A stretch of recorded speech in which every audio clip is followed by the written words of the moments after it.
For countless generations, we humans have left our footprints across the sands of time. Within the gay community, there exists a diverse number of men and women whose lives, works, and deeds have created an indelible impression upon our community and our culture. Consistently, the men and women of gay culture have faced the challenges placed before them by history, and in so doing have made history. The lessons of that history are etched in each of their footprints. I'm Brent Everett. Come with me, and we will walk in the footsteps of gay history. In Utah, in 2004, Constitutional Amendment 3 appeared as a statewide ballot as a legislatively referred constitutional amendment. On November 2nd of that year, the measure was approved by a 66% margin, as were similar measures in 10 other states. The Utah measure defined marriage as a union exclusively between a man and a woman. The amendment, which added Article 1, Section 29 to the Utah Constitution, reads, 1. Marriage consists only of a legal union between a man and a woman. 2. No other domestic union, however denominated, may be recognized as a marriage or given the same substantially equivalent legal effect. Throughout history, the challenges faced by the people of gay culture has served more as an accelerant than a deterrent. Through defamation and discrimination, humiliation and defeat, gay communities across the country have been propelled down their path to cultural evolution. In 1968, the patrons of the Stonewall Inn made a fateful decision to take a stand against the degradation and indignity that had been heaped upon them. The patrons, a small group of passionate individuals, committed the ultimate act of hardcore grassroots activism when they blockaded several of New York's finest inside the Stonewall Inn. After 3 days of bloody violence, when the Stonewall riots ended, no laws were changed and no human rights were secured. Instead, the gay community of New York and ultimately the world gained something far more enduring. They gained their pride, placing the gay community of Greenwich Village at the forefront of gay cultural evolution in that era. Later, in 1972, the gay community of Denver, Colorado made a similar decision. When Gerald Garash and a small group of passionate individuals formed the Gay Coalition of Denver, they believed that through their unity, they could effect change.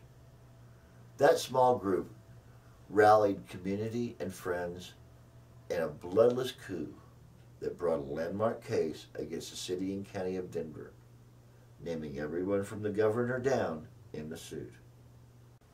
After winning the case, Coalition attorney Gerald Garash summed up the true nature of their success when he remarked, "It was great that we won the case, but the real victory was getting 300 gay, lesbian, bisexual, transgender people and their supporters to turn out to testify at the hearings."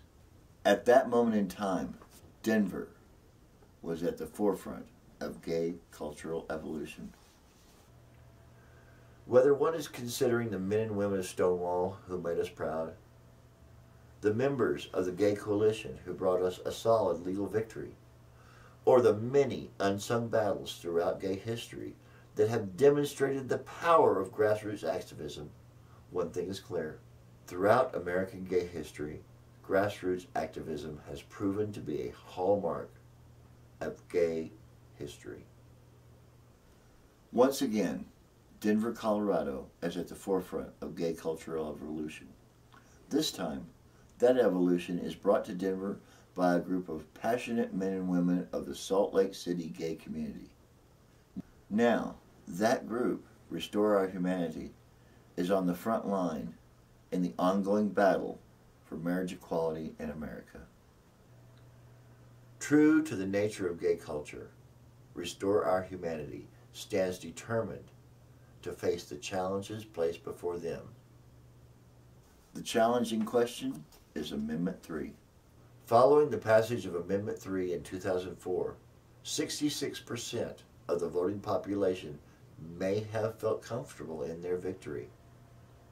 Or perhaps they had simply fallen into a state of sublime apathy. Gay advocacy groups like Park City High School Gay Straight Alliance and Mormons Building Bridges were spreading across the state. In Salt Lake City, Utah, the worldview of gay culture was like a rising tide. At its crest, Restore Our Humanity. In December of 2012, at a coffee shop in Salt Lake, a small group of people from the local gay community was feeling anything but apathetic. Having participated in the Proposition 8 protest at Temple Square in November of 2008, co-founder and director Mark Lawrence was ready to take his activism to a new level. In an interview dated March of this year, Mark commented, Eric Eckerson had organized over 4,000 people, and we did a sit-in around Temple Square. Prop 8 was a state constitutional amendment, just like Amendment 3. I couldn't figure out why someone wasn't following the lead of the Prop 8 team and moving toward taking down Amendment 3. In July 2012, after a discussion on Facebook, 4 friends and I got together at a local coffee shop in Salt Lake City and started discussing the process of taking down Amendment 3. Eric had since left the state, so I was wondering, why the fuck isn't someone doing something about this?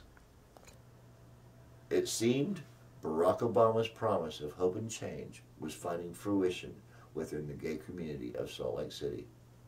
According to co-founder Clyde Peck, people in Utah were becoming more aware of LGBT issues. People were more willing to listen and learn from the LGBT community. Forming Restore Humanity to fight Amendment 3 was the right thing to do. The result of the 10th Circuit Court ruling will affect millions of people, and that is all due to the efforts of the gay community of Salt Lake City.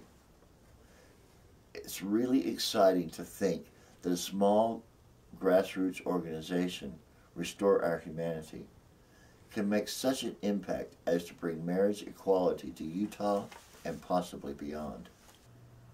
Following their meeting, the group immediately set about the task of finding a legal team and plaintiffs.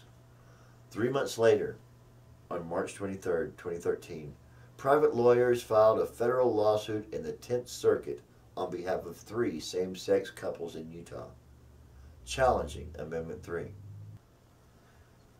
Almost a year after the first meeting of Restore Our Humanity, on December 20th, 2013, U.S. District Court Judge Robert J. Shelby struck down Utah's ban on same-sex couples from marrying, declaring that the law violates the U.S. Constitution's guarantee to equal protection and due process. 3 weeks later, the U.S. Court issued a stay in the ruling as the 10th Circuit Court of Appeals considered the case. In that 17-day period, more than 1,300 LGBTQ couples were legally wed in the state of Utah. On April 10th, in Denver, Colorado, a 3-judge panel will be hearing oral arguments on Kitchen versus Herbert, the case that brought down Amendment 3 in Utah. What Restore Our Humanity has accomplished in marriage equality does not just affect the state of Utah. Win or lose, this decision stands to affect all 10 states in the 10th Circuit Court of Appeals. Theoretically, this decision could affect decisions yet to be made in all circuit court districts across the country. On Wednesday, April 9th, a contingent from Restore Our Humanity will arrive here in Denver to advance their cause. That evening, from 6:30 to 7:30, a marriage equality rally will take place at Bryan White Federal Courthouse. The courthouse is located at 1823 Stout Street, Denver, Colorado. I hope the people of Denver will turn out and support this bodacious effort on the part of Restore Our Humanity. Alternatively, you can show your support by watching their live video stream on April 10th, 2014, and by making a donation to Restore Our Humanity at www.restoreourhumanity.org/donate.